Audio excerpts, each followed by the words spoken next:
RK நகர் தொகுதியில் நடைபெற இருக்கிற இடைத்தேர்தல்ல பாஜக சார்பில் நடிகை கௌதமி களமிறங்க இருக்கிறதா தகவல் வெளியா இருக்குது.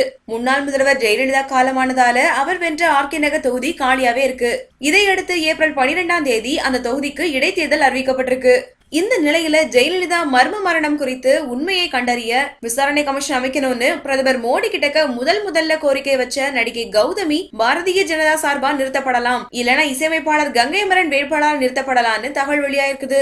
தேமுதிக சார்பாக வடசென்னை மாசே மதிவாணன் வேட்பாளராக களமிறக்கப்பட்டிருக்காரு.